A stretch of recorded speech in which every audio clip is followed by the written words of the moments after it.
Hey everyone, I'm Ryan. And I'm Steve, and this is 60 Cycle Hum, the guitar buying, selling, trading, modding, fixing, breaking, reviewing, playing podcast. That's right, Steve. Have you seen this crazy thing? I did see this crazy thing. On the Grammys? I did see this crazy thing. There was a performance. And Yes. I didn't personally watch the Grammys. I did. I never do. I know that you usually do. But someone posted about this on the Facebook group. I forget who.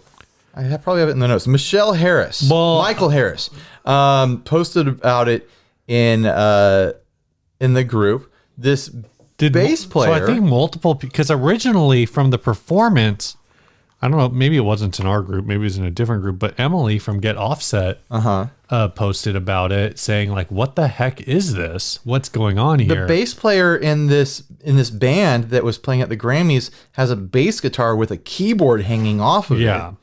And of course you want to know more. Like, I went and watched the performance from the Grammys, and it's got, this singer belting out a tune and John Mayer doing his thing on guitar. And this is happening off to the side. And like, I want to know everything about that. I don't care about everything else going on here. I want to know about this bass guitar with the keyboard attached to it. Well, you see, Ryan, that's called a woman. It is a woman, but and apparently enough people wanted to know about it that Reverb did a video with her, and had her explain the whole thing. It's a short video; it's only like 4 minutes long. This is called Annie Clements' Bass of the Future. That's what she calls it, the bass of the future. It's pretty wild. Like, I feel like this is the sort of idea I would cook up for a band, and it would be a bad idea the way I would implement it, but she's made it work. It's like a totally home done setup. She's got like door hinges attached to her bass guitar. Like, go watch the Reverb video. It's wild. She has this jazz bass with door hinges attached to it, and then this like MIDI controller keyboard attaches to it at an angle like off of the bass, so she can play bass guitar and bass keys without having like a keyboard stand on stage with the way her. she explains it is like very like, no duh, of course I do this because I don't want to have to like be tied down to having this separate little keyboard stand, right? Like, now I can walk wherever I want and just do this thing. It's obvious. But you're right. This is kind of like when you tried to mount a microphone to a Stratocaster. And we literally spent like hours staring at it, trying to figure out how exactly, what the best way to gooseneck a microphone onto a freaking guitar was. But this actually works because a microphone doesn't work because it picked up the vibrations from the guitar. This also works because she's smart and you're an idiot. Why didn't you ever want to have a keyboard on your bass guitar when we were in bands together? Because I don't know how to play keyboard. Duh. Why didn't you learn, Steve? We could have been so cool. Yeah. We had a drummer that wanted to play keyboard. That's always a bad sign when your drummer wants to play a different instrument. Maybe it's time for your band to wrap up. But this was really cool. And like I said, I think the fun thing in the video that she made is just the fact that she's so matter of fact, right? About like, this is what I do. Deal with it. Well, I've got a jazz bass, and I've got a synthesizer, and I was like, bling. I put them together. You got synthesizer on my bass guitar. Pineapple pen. I have a bass. I have a synth. I have a bass synth. That was weird. It doesn't work, does it? No. Sorry. I just ruined this show. I will say, and we'll probably talk about it more later, the Grammys are a really fun watch this year. I usually don't watch them because I always get the impression that it's going to be like long and boring like the Oscars. It was long. It was like 3.5 hours. But they had a lot of performances. I don't know if I felt like they had more performances than they normally do. I feel like it should be all performances. Like, the award should be given out like in between songs as like bands are stripping down their stuff. And like the MC comes out like, oh, that was this band. Here's an award for this person that won. And they throw it out to the audience. And then the next band comes. It should feel like a real show instead of like a big, like what to do sort of like event. Like I want it to feel like a gritty, like all ages show. And then I'll watch the Grammys. It's like a bait and switch. You tuned in for like a festival style concert where everyone's doing 3 songs, and in between that's like 3 songs, and then in between someone's like, and record of the year goes to right. And like as soon as that guy walks on, everyone starts booing because they just want the next band to play. Bring on the next band. Shut up. Get off the stage. Go get me a pizza. Like I want to see someone try to stave dive in the middle of the Grammys. I want them to shoot t-shirts in the audience, Right. It definitely it had a very different, like the performances had like a weird, because there's like no audience because it's COVID. Yeah, they were COVID performances, and the awards part was like a garden party. Like there were all these little, they were in like a little outdoor. Reminded me of SeaWorld, like the food area at SeaWorld where there's like the canopies. Right.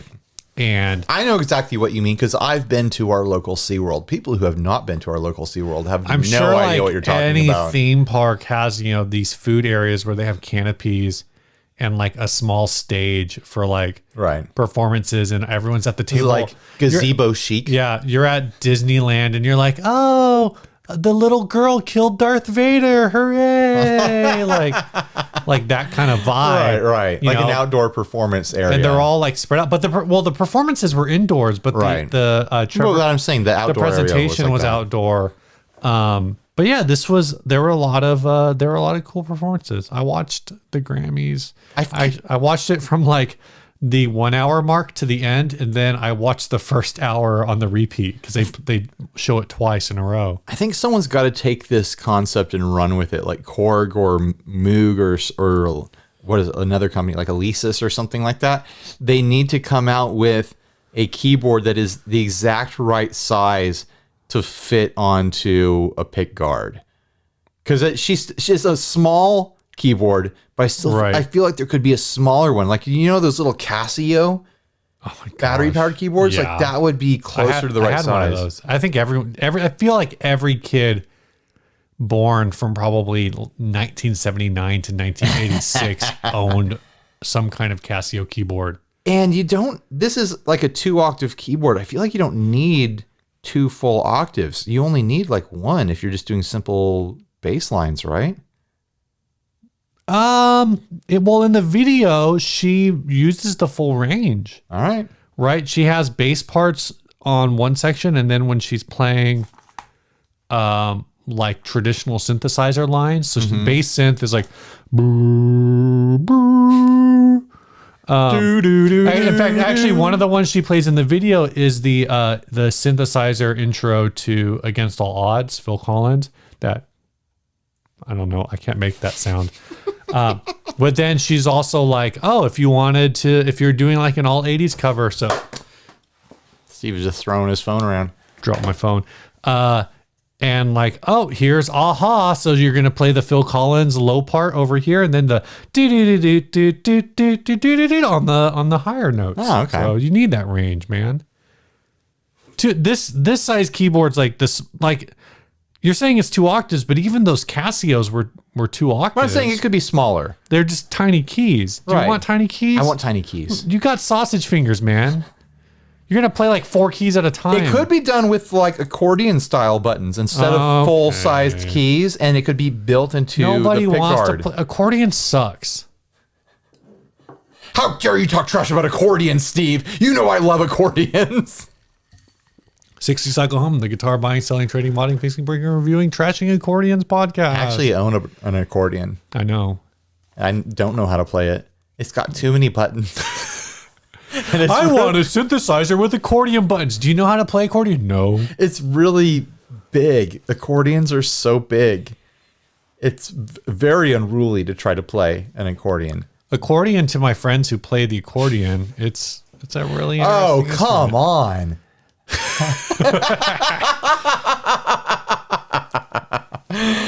But I really like this person's attitude. I had a great time watching her videos. I want to, watching this video, I want to track down more stuff with her because that's just fun energy. Yeah. Yeah. And look at this space that she's like filming in. There's guitars everywhere and posters everywhere. You think that's her little studio space? Yes, COVID times, dude. She filmed herself at home, I'm assuming.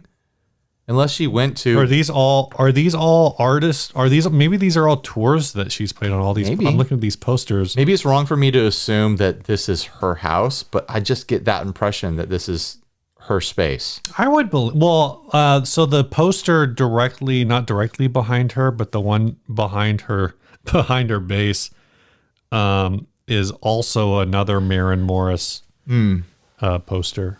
Yeah, no, I think this is her place. And maybe it's a practice space or something like that, or the studio or something. I don't know.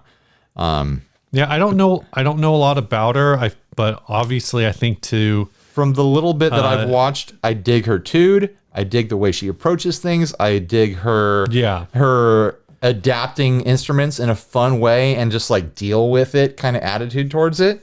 I'm a fan. Only one little video and one performance, and I'm like, I need to know more about this person. This is too cool. Yeah, I feel like you gotta be. She went to Berkeley. Of course, she did. College of Music. That's where she learned how to do this. How to attach door hinges to bass guitars. You think Tyler knows her? I don't know. Maybe Tyler will hit her up. I don't know who Tyler knows. Well, didn't John Mayer go to Berkeley too? Why are we talking? John Mayer did go to Berkeley. Why are we talking about Berkeley so much? I don't know. Why? College sucks. Why are you talking about Berkeley? All right, what's new, man? I don't know. I don't know what I was going to talk about for this part. I never took a note. Also, you're doing the show out of order, so that's not helpful. Do we want to do an ad first then? No, it's too late. I wrote the note down that we're doing what's new right now. What's new with you, man? I've got a box here with a pedal in it that someone sent me. Sorry, I can't remember your name. They were messaging me on Instagram. This is the manual. It is like a full-sized manual here. It is the craziest looking pedal. I still haven't plugged it in. He said that he built 5 of these. He sent one to Josh Scott, one to me. And their name is Brandon Schock. Brandon Schock. I still have no idea what it is, but it sounds like it's some sort of crazy modulation. I need to plug this thing in and try it. Well, you need to read the manual. I need to read the manual. I don't know. You know, we were talking about this earlier. You're like, I don't know what it is. And I was like, oh, okay. It's got a big joystick here. You're like, I was like, well, is it like a fuzz? Was it the one walrus pedal? The Janus. Wasn't it like a fuzz verb or something? It was a fuzz tremolo. So I was thinking it was something like that. And you're like, oh, I don't know, man. He wouldn't tell me what it is. There's a manual. But I haven't had time. I just got this in the mail. I haven't had time to even look at the manual yet. More confirmation that Ryan doesn't know how to read. I know how to read a little bit, okay? It is a chorus phaser, a flanger delay with octave mixer, and a chorus modulated delay and tremolo. All right? The controls are gain, mix, volume, sorrow, time, lost, aeons, chaos, stars, space, and joy. I mean, it's obvious what it is. Hand me that thing. Let me see that thing. I'm super excited. This thing is so pretty. I kind of want to wait to explore it until I press record on a video, you know? I want to be surprised by it. No, you should do that. You should do it. I mean, obviously it's not an unboxing now because we're looking at it. Yeah, I've already unboxed it. But you can still treat it like an unboxing. Well, it'll be a first experience. Exactly. First impressions. I think short of it just not working, which I'm not saying it's not going to work. I'm sure it works. Right. I'm saying short of it not working because of something that maybe happened in shipping, I think you're going to lose your mind demoing this pedal. Like I'm actually going to like crack under the pressure of this pedal. It just looks so cool and it's got so much going on. I think it's going to be a lot of fun. I think you're going to make crazy spaceship sounds with it. And I think you're going to love it, man. Thanks, man. Thanks for your vote of confidence Yeah. in this pedal that we know almost nothing about. It looks cool, and like all of the different effects that it will do, all sound really fun and modulating because that's what they are. They're modulating. And I think like the having the joystick just gives you so much expression, freedom to do different things. I guess the problem that some people have with them is like once you have a setting, it's really hard good luck. It's really hard to get the same setting twice. Yeah. Well, the Janus, when you mess with it, is like you turn it on and then like you're supposed to sit there and just Yeah. you know, it's that sort of thing. Do you have anything new, Steve? I don't know. I probably should, but I don't. Oh, someone commented a while ago that I should drink coffee when I'm on the show to help me focus. So here I am. I'm drinking this coffee. Yeah, drinking coffee liqueur. That's coffee. It's cold brew coffee liqueur. I think that stuff was making your mouth sound sticky last episode. Oh, please don't. Jeez. Between last episode and this episode, we're not going to have any listeners left. We have listeners? People listen to this? Yeah, we haven't just been doing this for ourselves for 7 years. I shouldn't joke about that. We actually, thanks to everyone who listens. Yeah, we actually show. have really decent listenership, and that's thanks to you, the listeners. Yeah, so thank you. Brought to you by the listeners. Yeah. And speaking of the listeners, you got anything else? No, we don't. This episode is brought to you by Big Ear Pedals. Makers of the Low AF. Karen and Grant say hello, and they made this is the loaf. It's named after the thing that bunnies do where they're like, They curl up into a cute little loaf. But I think it means cats do it too. low as F, because this sounds great. Low F. With like baritone, extended range, low tuned instruments, your drop Ds and stuff like that. It just works with your Maybe it's thick, like a camera setting, like it's low aperture focus. Low autofocus. Low autofocus. So when your autofocus doesn't really work that good. Right.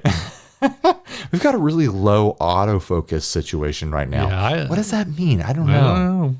So go check them out. BigEarPedals.com. Yeah, they've been longtime supporters of what we do over here. They're good friends of ours. Go check out Big Ear Pedals. They make cool stuff that you're going to love, and it's going to make your whole life feel better and brighter because they're good people making good stuff. That's my new pitch for them. Good people making good stuff, and they like rabbits and animals. You ready to hit this first ad? Yeah, I am. This first ad was sent to us by Matt Hadley. It is for a mutilated kit Telecaster. Yeah, it's in Vic. It's in Castle, Maine, Vic. Shouldn't it be is Castle, Maine? Castle, Maine. Is that where Simon Belmont lives? I have no idea what words you're even saying right now. Castle, Maine. That's what it says, Castle, Maine. Castle, Maine. Adapted from a Tele kit, I have been experimenting with this new body shape, standing, etc. Does that mean he's made more than one of these? Not a shop-built feel at all, but something more unique. Setup. Sounds fine. Good to go. All I'm saying is this is in Castle, Maine, which sounds like Castlemania, which sounds like Castlevania. You think it's a vampire guitar. On Transylvania, where the villain in Castlevania's name was Alucard, which is, of course, the opposite of Dracula. This guitar will turn you into a vampire.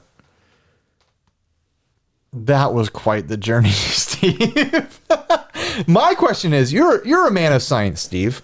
You understand experiments. I am a scientist. He says that this is an experiment he's been doing with body shapes. Yes. It's a new body shape. No, sir. This is a mangled Telecaster. What do you think the results of his experiments are? Do you think he went through the correct scientific process with this experiment? I'd like to think that there are, if this is an experiment, of course, the whole thing with experiments, with validated science. Did you think he had a hypothesis and like Yeah. First of all, he formed a he designed an experiment, and then he said, or no, an experiment was done to destroy a guitar and make it so ugly. He had a set of parameters. The starting parameter set was Telecaster, and then he said, "What if parameter 1, brought in the body at the waist to make it sharper. Parameter 2, carved the up like there. What I have to imagine is a Telecaster is the control body. What if I introduced ugly into the scenario? The Telecaster is the control body, right? And then in order, like if you look at every modification between this and a Telecaster body, for those of you who don't recall, I will show you. Thank you for grabbing the control for us, Steve. You're looking for the Jennings back there, I'm assuming. There it is. This is what a proper Telecaster body should look like. So in order for this to be a validated experiment, every modification, so there's a upper horn modification, there's a lower horn modification, upper bout modification, waist modification, there's a lower bout modification. He rounded out this area here. Yeah, there's that modification. He basically cut a new outside shape. Well, the Jennings is a different headstock, Right. so that one you can't really look at. No, he cut a more pronounced bulb into So the that's headstock. 1, 2, 3, 4, at least 5 versions of this body, plus this one, which is all modifications in one body. So there are at least 7 of these in order for it to be a true validated experiment.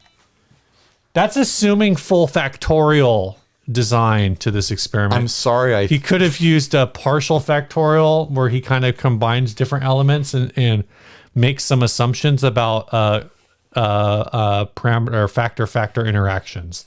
I'm sorry that I initiated this. I'm sorry for what I've done.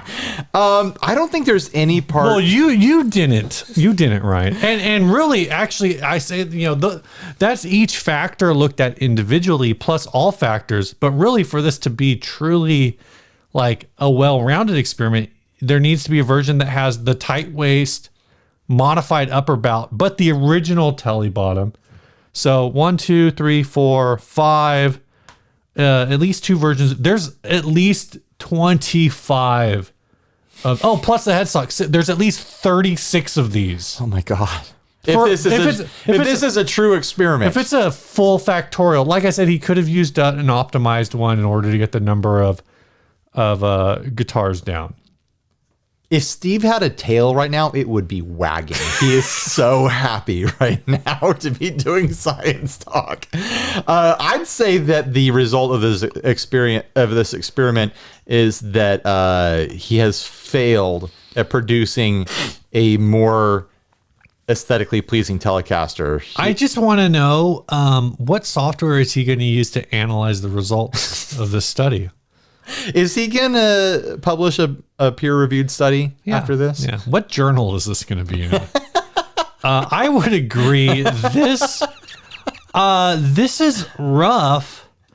It's just got like it's. I think the bad stain job on it hurts me more than the bad shape. Like if this was a bright color, I'd be like, whoa, this is wacky. But because it looks like a really bad stain job where, this is what I've done when I've tried to stain a guitar and been like, well, I guess I don't know what I'm doing. I guess I suck at woodworking. Like that's this experience. Like, but if it was a bright, like pastel color, right, then I'd just think it was, eccentric. It's just got a lot of elements that are tough. No, there's nothing tough about this guitar. This is not a tough boy's guitar, Steve. The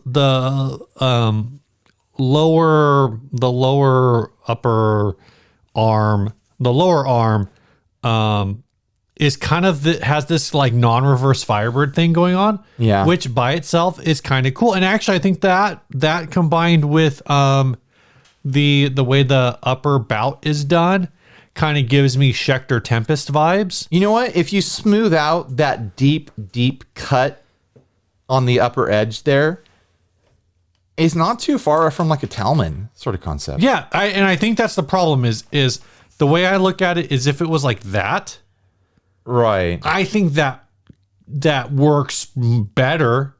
Does it work all the way? I don't know. I have to see it. But I think the fact that the upper and lower parts of the body aren't symmetrical, aren't even close to symmetrical. Right. It's kind of got like melted Fernandez Vertigo vibes. Sure. And that's the problem is I want, if it was closer to a Vertigo, I'm not saying it has to be just like a Vertigo. But I think it looks a little too melted. I'm basically body shaming this guitar. Sorry, guitar. Damn it, Steve. Now we're going to be canceled. The headstock, I see what they're going for. I'm already not a fan of Telecaster headstocks in general. Headstocks are always hard. Headstocks are hard, Steve. That's true. The pronounced bulb on this, there's something kind of psychedelic about it, but I'm not digging it. I'm not digging the shape. I'm not a fan of this. They want 220 Australian dollars. I don't know why I did that. Either do I. Is this in Australia? I thought. Castlemaine is in Australia. Victoria. So 220 times 220 is 170 US dollars. I mean, it's not insane. And, I understand that guitars can be kind of expensive down there, so someone's probably going to grab this and make the best of it. But that's probably more than the kit cost. This guy has spent $6,120 on these on this experiment. How much do you think this kit started out in American? We don't know. Probably like 150 maybe.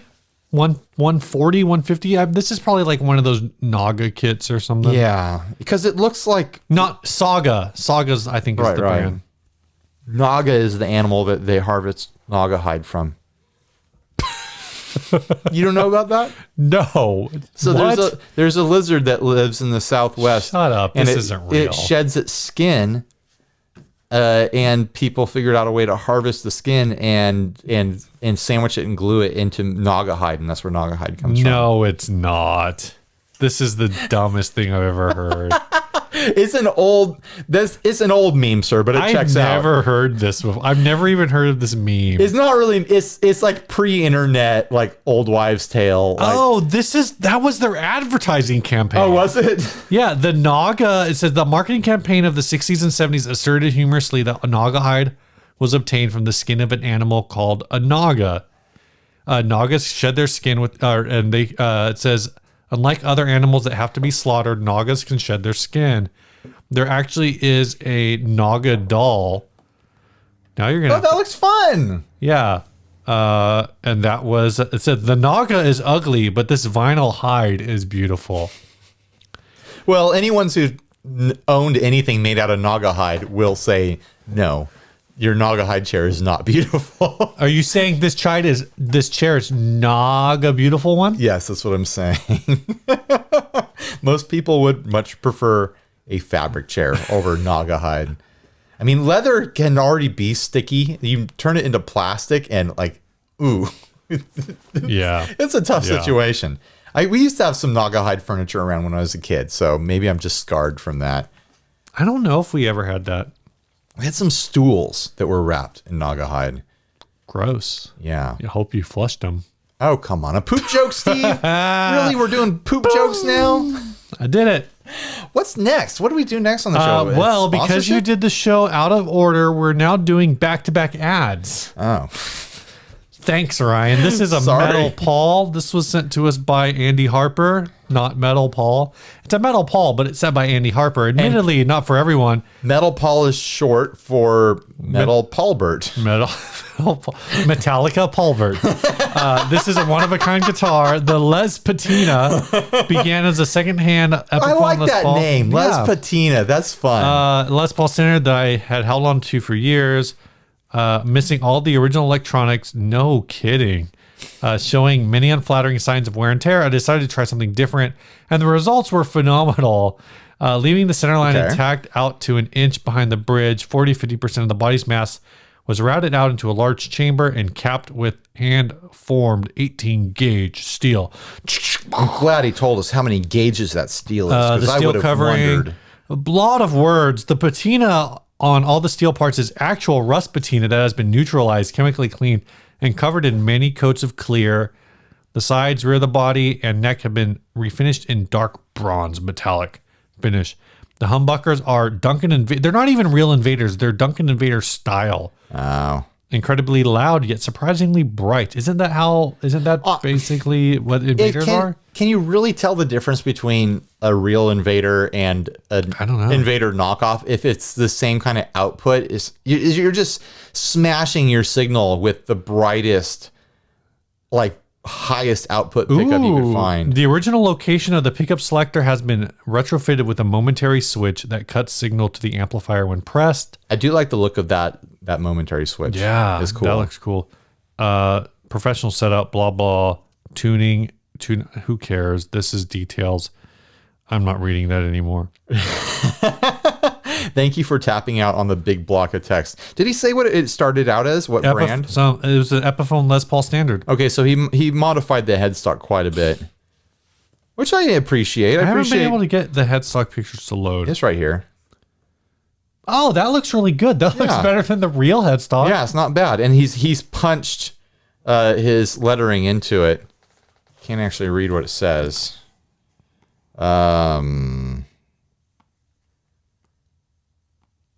I can't tell. It's upside down. It says Metal Works. Something Metal Works. Yeah. I don't know. I think this is a decent, like, home theming job. I think it says Master Metal Works. Do we not have a price for this? No, I don't think we do. You know, I thought this was dumb. Depending on the price, this might not be that dumb. Yeah, I wish I knew the price. I can't believe I missed that detail as far as screen grabbing the price. Ryan. Maybe there wasn't a price where I was seeing it. Oh, here it is. Here it is. Oh. 601 pounds and 67 cents. Why are all of your prices in Europe? I don't know. This is in Oregon. Mastiff. I don't know. It's not Master. It's Mastiff Metalworks. Maybe the person who posted the link is in Europe. That's possible. Right. That's what happened. Is it me or is one of those pickups crooked? Yeah, it does definitely look like one of them is crooked. I mean, they're freaking Invader pickups. It doesn't matter. No, but aesthetically, you want everything to be straight just for looks. No, I think this guy did a really fun home job. This is okay. So here's where I probably run into a problem is this converts to $800 US. It's too expensive. I don't think I'd go north of 4. I mean, a home. This is the thing we always do. Let's just cut the price in half. But it's a home done thing. Like, it's an Epiphone underneath there. Like, it's the value of this guitar is the value of the playability of the Epiphone. Yeah. And unless this guy has some sort of like credentials where it's like, oh yeah, this is a sought after modification by a sought after artist that does this, you can't expect an upcharge on your personal instrument modification that you did. I'm not willing to say what it would be worth. I'm gonna say I wouldn't pay what he's asking for this, but I wouldn't buy this guitar anyways because it's not themed in a way that I like for myself. But to me, it looks like he did a fun job, and I think he should just keep it and enjoy his work. He also apparently makes some it says they're sloped console enclosures, but they kind of look like they should be pedal boards. I guess their design. It just says console. Huh. So but it's like a console, but they're metal, so it's like a metal pedal board. Looks like looks like a 70s console. Some general like metal work sort of stuff. I like for the most part. I'd say this is like 90% cool, which is I did not think when I first looked at the first couple pictures that I would say that this is 90% cool. I agree with you that the pickup mount being a little off center is a little tough. This, and to be fair, like $800 I think is too much. Do you think he bothered grounding the bridge on this, or you? $800 is too much, I think. But the other side of that is what's a truss hurt?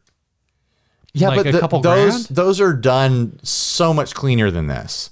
Like this is a fun home done theme job. The trussers are done meticulously clean. Yeah, And they're rusty. They go for a rusty look, but the metal work is so clean on those compared to this. Trusser is over $4,000.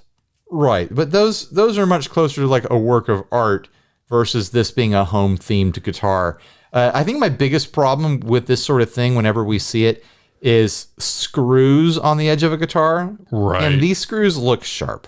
Yeah, It's a Phillips. No, it's not Phillips. It's a flathead screw. Standard. It's a standard flathead screw, and it looks like they're gonna rub your skin raw. Yeah, the way they're sticking out, they look sharp. This thing looks like tetanus. You got to use rivets. Rivets? No, you do. They're screwed in. Yeah. You could instead do rivet style nails and hammer them in. Yeah. Honestly, this thing shouldn't be floating completely underneath the strain of the screws anyways. It should be glued down to the body to be secure.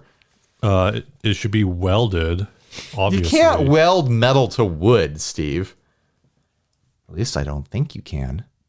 You could if you were Tell us in the comments, can you meld metal to wood? You could if you're an alchemist. Oh yeah, bring in an alchemist, turn lead into gold. I see where we're going here. Turn wood into solder. Yeah, I mean, I guess I think you're right, and I think probably the solution to that would be is it countersunk? Is that the term I'm looking for? Yeah, probably. Like where you like drill the bevel. Right. And then the screw's sitting there. So, and I'm sure that's tougher, but I definitely would agree, and I think, or like the flat topped screws with like a hex bolt. Yeah. So it's not like multiple sharp edges sticking out. Right. So you'd either need a hex if you used a hex or a Phillips head. You know who else uses hexes? Scarlet Witch, alchemists and wizards and witches. And Wanda. Are we going to talk about WandaVision? We haven't talked about WandaVision. If you want to talk about WandaVision, we can talk about WandaVision. Steve. Spoilers. It's been over for weeks now. No. Tomorrow when no, because this episode comes out in like a week and a half, dude. Oh yeah, so it's already out. Whatever the new Marvel thing is. Winter Soldier and oh my gosh! I can't wait until he turns into the Spring Soldier. He'll be so much Soldier and the Falcon and Winter Soldier. He'll be so much cheerier when he becomes the. Hey Ryan, I got a question for you. I got a political question for you. Lay it on me, man. You are diabetic. How is this going to be political? Yes, I have the diabetes. When you and you're Christian. Here we go. We're bringing religion and diabetes into this. When you your sugar is spiking. Is it sugar is spiking? Right. And so you're feeling kind of woozy. You're not really. You're like, oh, I need to get my meds or whatever. I don't know how it works. Yeah, you don't at all. You can tell. You don't. What is that? What it is? Like your sugar will spike. Like I'm asymptomatic. I never would have known that I'm diabetic without being tested. So like if you just didn't eat for a day, you wouldn't. Okay, well that's not helpful. Basically, where I was going is there's this guy who made national headlines for being super racist. Okay, and they were like, "Why were you so racist?" And he was like, "I'm diabetic." What? His response was that his sugar was spiking, and so he felt disoriented and didn't know where he was. And when this happens, he just says crazy stuff. No, I've never become racist because I skipped a meal. Like that's basically what he said. He's like, I needed a Snickers, so I said racist stuff. Well, some Snickers do have racist things printed on them. Like, hungry, why wait? That would be if Snickers was running that campaign in previous generations, there would have been terrible things written on them. Where is this going? What are you talking about? It's not going anywhere. I just figured we were done talking about Metal Paul. We are done talking about Metal Paul. So I just wanted to ask you about your diabetes. No, it's never my diabetes has never made me racist. Okay. Okay. Thanks for asking. So do you think this guy has like a point, or do you think it's like? I think he's saying that he was grungry. Yeah, And he's saying he's hungry. That's not an excuse and for he's saying that like being racist. Because I have heard like you can get like, you know, you always see it in TV where like someone's like they got to get their though it's usually like low blood sugar or whatever, right? They're like, oh, I haven't eaten so long, and so they start like falling down, and they're like, I forget what the hell was I watching? There's a movie. Yeah, if you've got low blood sugar, you can start to pass out. Yeah, if your blood sugar goes too high, then you can get in real big trouble. Yeah, too. there's a movie where like someone has low blood sugar, and it's a comedy, and they're like, oh my gosh, is it Paul Blart where he like falls down and he pulls on? You never watched any of those? I never movies? watched Paul Blart. There's some movie where this guy's diabetic and he falls down because he's low blood sugar. I think it's Paul Blart Mall Cop, and he sees a piece of candy on like the other side of the room, and in order to get it, he has to like throw a roll of toilet paper at it and then drag it across but it's all covered in like lint because it's just a sucker that's been on the floor anyway. And then he licks it and it gives him superpowers. That's how diabetes works. Speaking of, I have no idea where Steve is headed. Speaking of malls, any of this. Speaking of malls, the Mall of America is in Minnesota. You know what else is in Minnesota? All right. What? Chase Bliss pedals.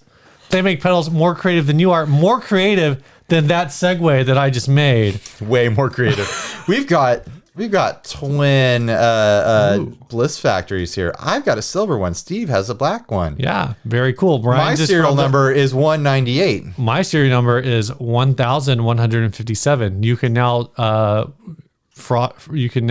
blackmail us with our serial number. Blackmail? No, you can do some sort of clone. You can defraud us. You can claim that we stole these from you. I can tell that I've played mine a lot more than yours because my dip switches are all messed with. Yeah, mine are all off. Yeah. Except for one that's not. But these are pedals that they made in 2 limited runs. They might make a third one later this year. We don't know. But if you want to check out these super flexible pedals, the Bliss Factory is limited. But there's lots of other pedals like the Dark World Reverb, the Tonal Recall Delay. I'm a big fan of the Thermae. The Thermae. I'm making mouth noises again. Yes, Sorry. Stop slurping and smacking those lips, Steve. You keep smacking those supple lips. Holy smokes. Huge thanks to Chase Bliss Audio for once again making this programming possible. This tight show here. Oh man, what a slick show we run over here at 60 Cycle Hum. It's all thanks to sponsors like Chase Bliss Audio, Big Ear Pedals, and of course our Patreon. So huge thanks to Chase Bliss Pedals. They make pedals more creative than you are, certainly better looking than you are. I've seen your pictures. I know these are better looking than you are. Head on over to chaseblisaudio.com with a digital brain and an analog heart. Chase Bliss Audio. Go check them out. All right. Let's do an album review. You want to do an album review? Let's do an album review. This week's album review, we're going to talk about the Black Pumas self-titled album, I think. I guess so. I didn't know anything about this band. Apparently, they were nominated for this album was nominated for Album of the Year. That's really, I think, all you need to know about. Big old deal. Did they win anything? They did not. I don't know if they won anything, but they didn't win Album of the Year. Sure. I didn't know anything about them. I still know almost nothing, but I do know that this album is rad. Oh, it's so good. I usually sit there and take notes and like criticize everything, and I just kind of turned it on and like sunk into my seat and just soaked it up and was like, wow. Yeah. I like this a lot. It's like it's a complete like nostalgia piece. Like it milks this like soul nostalgia that you didn't even know that you had. Like you could take this album, any song off of it, and drop it into a period piece movie for like the late 60s, early 70s, something like that.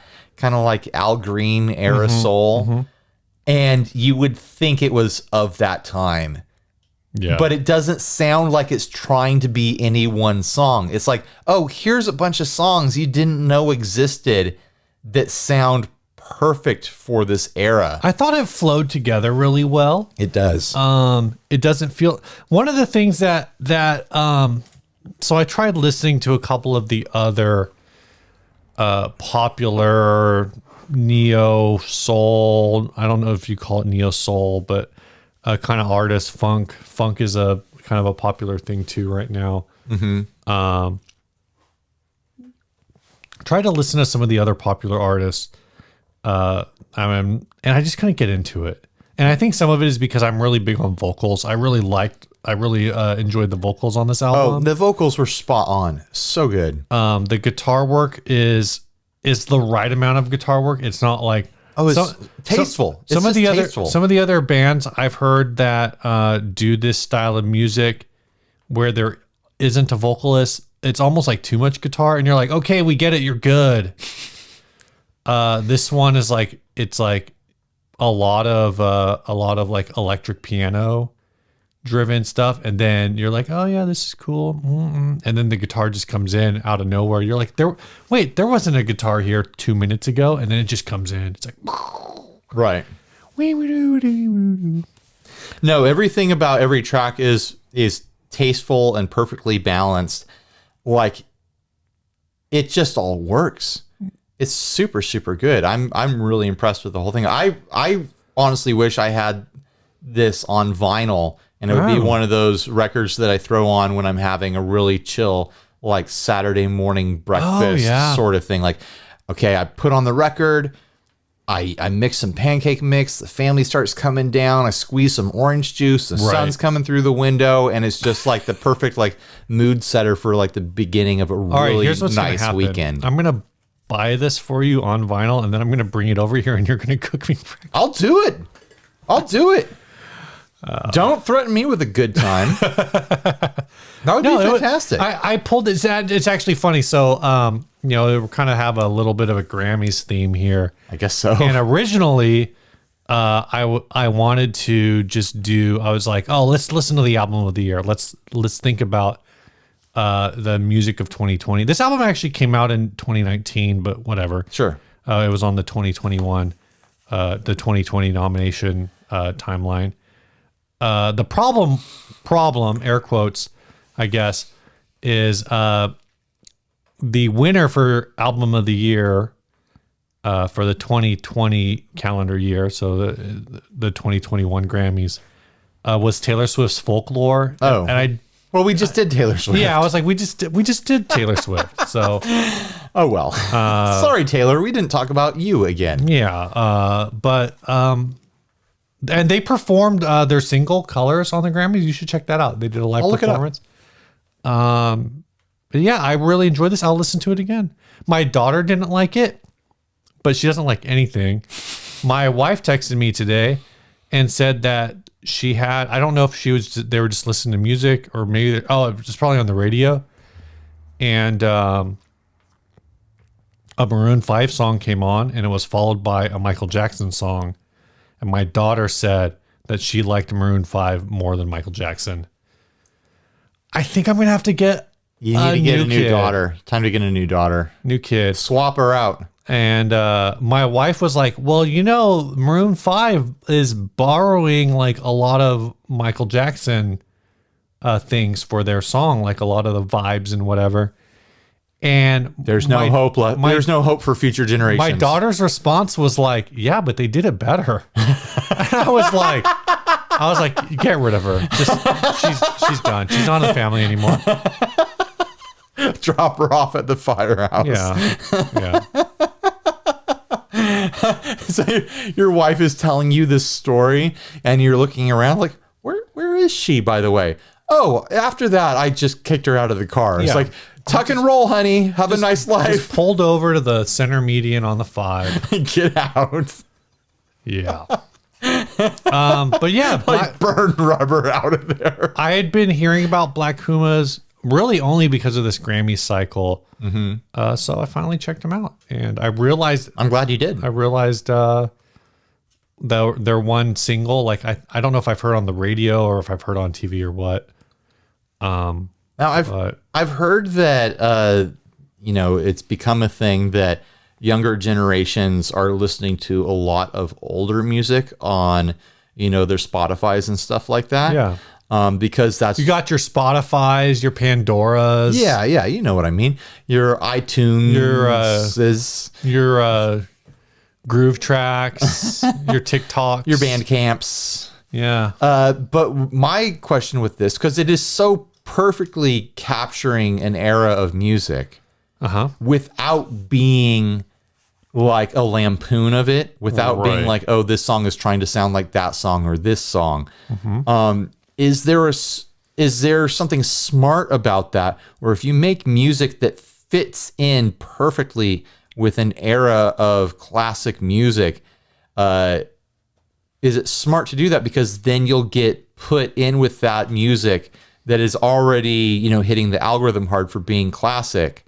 So like this album tracks from this could be put in to someone's like soul playlist on Spotify next to, Al Green or something like that. Maybe. Is Al Green who I'm thinking of? Sure. I think we'll say sure. Why not? Marvin Gaye. All your 70s soul, your Bill Withers. Withers? I don't know why that I don't know. Bill Withers sounds like a character from The Simpsons or something like that. I don't know. I don't know Bill Withers. But at least the guitar player is like, he's older, like he's been around for a while. So I think this kind of just started as a collaboration. The singer basically, I guess, was like a busker in Los Angeles. And I don't know how he was discovered, if it was just like a walk by, or I don't really know what the story was. But the guitar player is a producer, and so they was like, I want to work with you, and they made this thing. Just to say, like, these at least the producer behind this whole thing isn't young, right? Like he's at least our age, I would assume, probably older. But what do you think about my thought? Yeah, I don't know. Like if I think this kind of music, and I think I think there's a point to that. Because when you take an artist, both fried. Well, Steve and I are both having trouble maintaining. When you take an artist like this, a band like trains this, of thoughts right now, or someone like your Wolfpacks.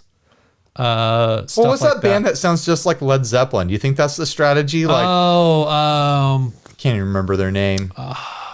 Something.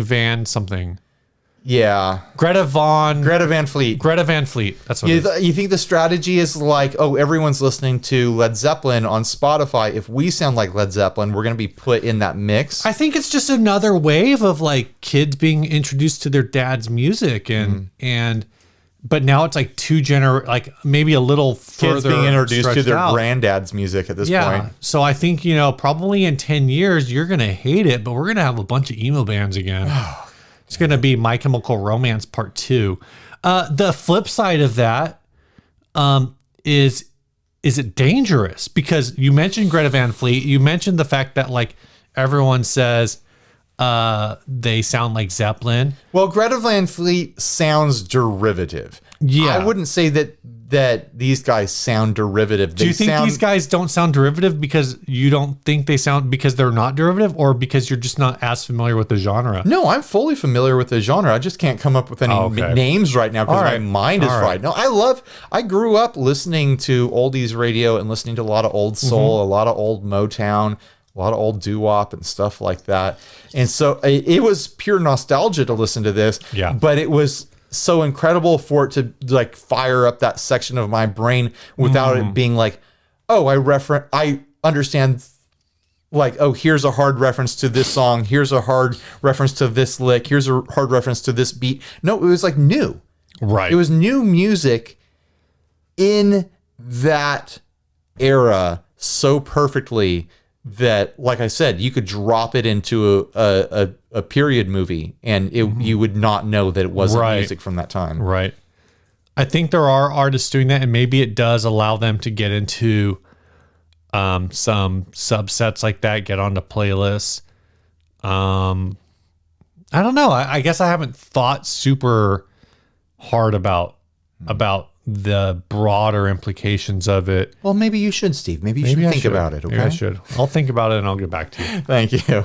This last ad is after housekeeping. Okay, housekeeping is the time of the show where thanks for keeping the show on track, we Steve. Thank everyone who supports the show. So thank you all, everyone who supports us over at patreon.com or through Podbean. Though at this point, honestly, patreon.com is probably easier. Yeah. Go straight to Patreon. To work with patreon.com/60cyclehomecast, where for as little as $1, you can support the show. And if you sign up annually, you get 1 month free every year. I think. Well, you get 1 month. That's how it works. You get 1 month free the first year. They charge you for 11 months. So go check that out. At the $1 level, we will put your name at the end of the show and we'll read it out loud. For $5, well, someday we'll send you a little swag pack whenever Ryan sends me more picks. I need to order them. And for $10, we got a couple extra bonus features. Plus, you get into the Inner Circle Facebook group if you're on Facebook, which is kind of the backstage group where we talk trash on the people that we don't like. Yeah, that's right. So if you want to talk trash about the people that you don't like with people like us, the Inner Circle is the place to be. All right, this last ad was sent by Elijah Pereira. Pereira? I don't know. Pereira. This is a vintage K that I heavily modified and improved. First of all, I routed out much of the body mass, so the guitar is actually a hollow body now. Very light. I'd say under 5 pounds. The back is East Indian rosewood and koa. The pick guard is hand painted. The wiring and pots are new. Neck is a vintage K pancake. Does it look like pancakes? The bridge pickup is a Fralin Hum canceling P90. Re-radius the neck, 12-inch. Frets are new. Sounds great. Will be professionally shipped in its original blonde K gig bag. No foreign bids. They want 676 pounds. So I think that's like $850, $800, something like that. K Feo Hot Rod 2018 black TruOil. I really like whatever the heck is going on.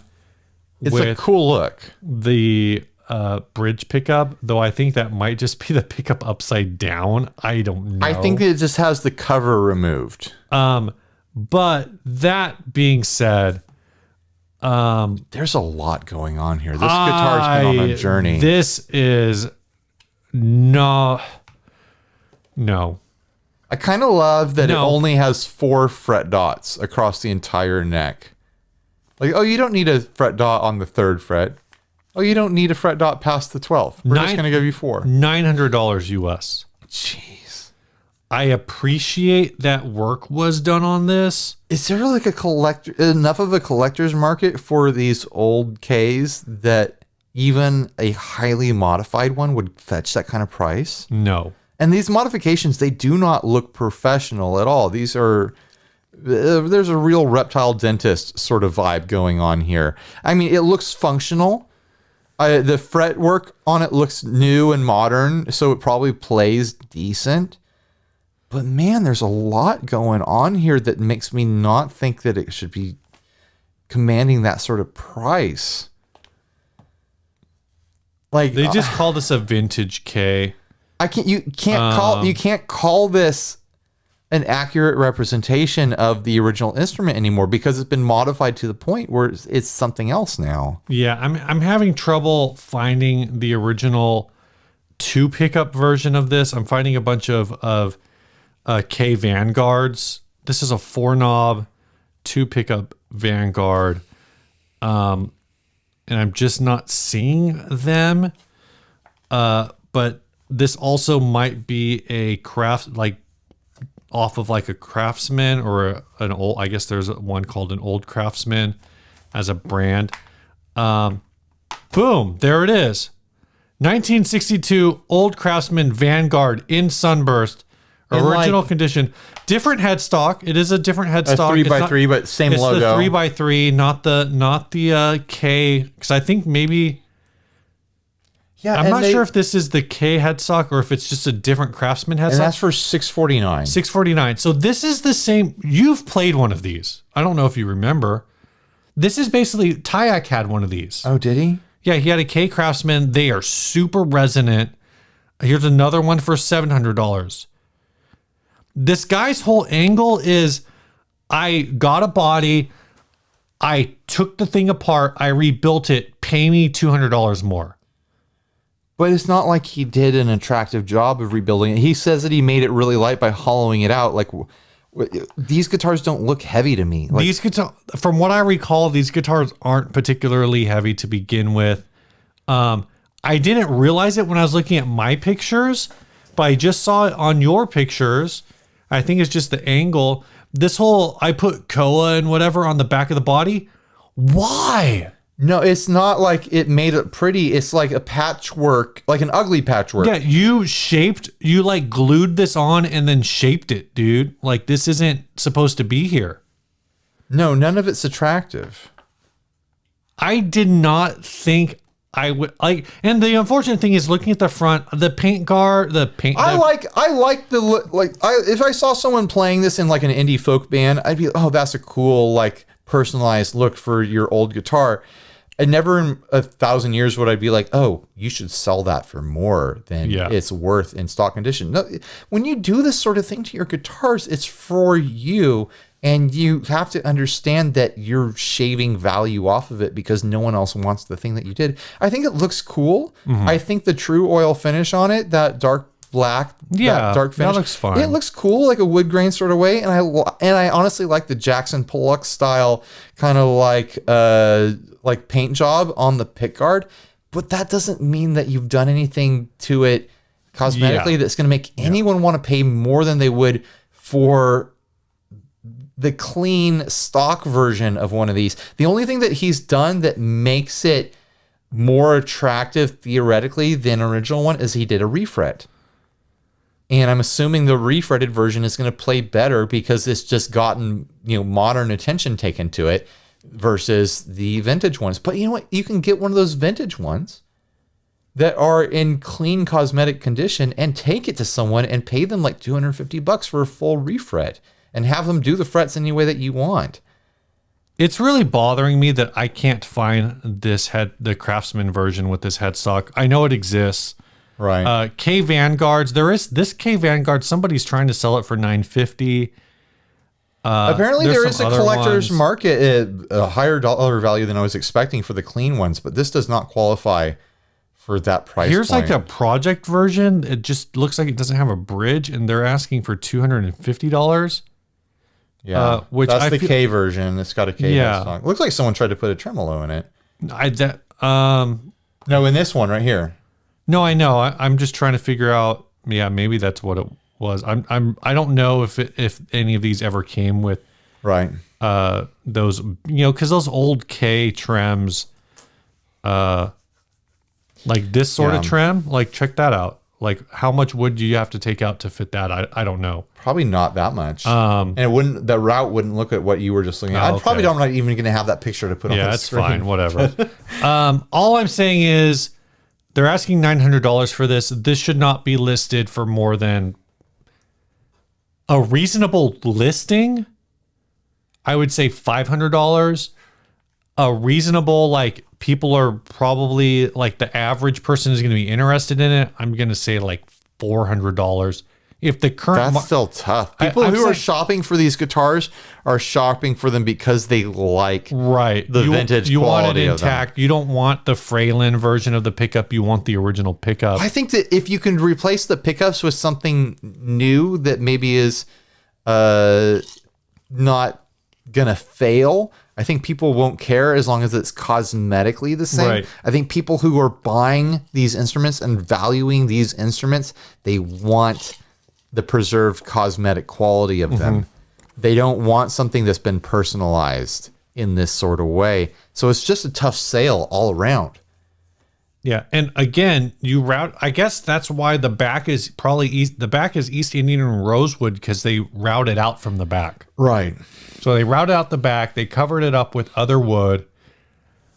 Do you think this person, like, they had this guitar and they're like, oh, this isn't worth anything. I'm going to have some fun experimenting with it. And then a few years later, they looked it up and realized, oh, people are trying to sell these for like $900. I want to get my cut of that. And they're just oblivious to how messed up they made this guitar. And I'm sure it probably plays fine. It probably it probably sounds just like the vintage ones, but it's such an aesthetic thing that people want the vintage aesthetic when they're buying something like this. And the thing is, I guess like from the front, it's kind of got a vintage aesthetic. It's like vintage meets It's got personality. 80s. It's got character on the front. Like if you saw someone playing in a band opening for Red Pony Clock playing this guitar, you'd get it. Yeah, you know? yeah, that's fair. But yeah, I think again, years ago, Tyac had his listed, I want to say for like 450, 400, 450, something like that. I actually thought about, and at the time, I think that's what they were going for. I thought about buying it. Oh, really? It's just a real fun jangle fest of a guitar, but because of part of that was it doesn't need a weight reduction. No. It was already super lightweight. All those old like department store style guitars are all featherweight. Yeah. So I can't imagine even thinking like, oh, I need to do a weight reduction on that style guitar. So bizarre. We need to have some sort of service that we do for like a consultation service when people think about modifying their guitar. Here's the thing. If you have a guitar and you're thinking about modifying it, email us. Send us the pictures. Send us a detailed description of what you're thinking about doing, and we'll tell you on the show whether or not we think it's a good idea. New bit, guys. Modification Consultation Incorporated. Oh my gosh. We'll tell you if it's a good idea or not, okay? Because stuff like that, you know, every modification is a good idea if you're planning on keeping the guitar for yourself.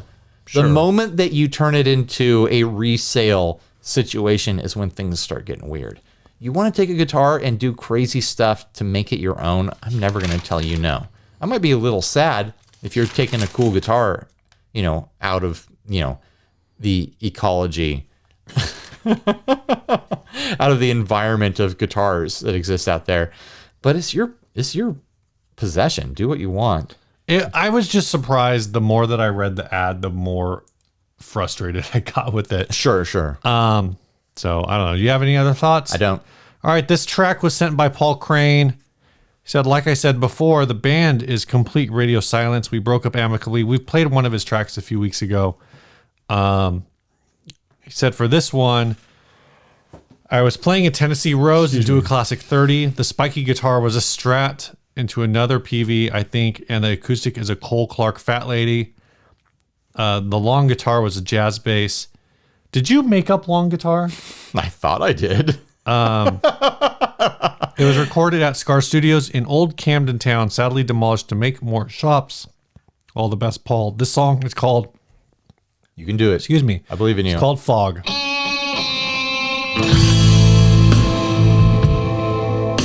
I like that intro.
was wonderful. Yeah, I got some like I don't not exactly the same. I got some real big Starflyer 59 vibes. I could see that.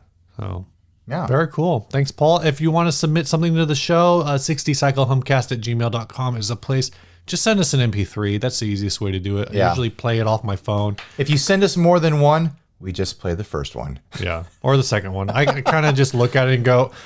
Usually I just play whatever has the coolest name. Oh, there you go. So Yeah, we don't actually sit and listen to multiple tracks. We just go off the fly. if you want us to play more than one song, Multiple emails. send multiple emails. If you attach, Because we'll forget. We won't be like, oh, we already played this. I'm not even kidding. Because I just go by what's unread. I have a whole system. It's not a good system, but I'm telling you how to manipulate it. So, thanks again, Paul, for sending this in.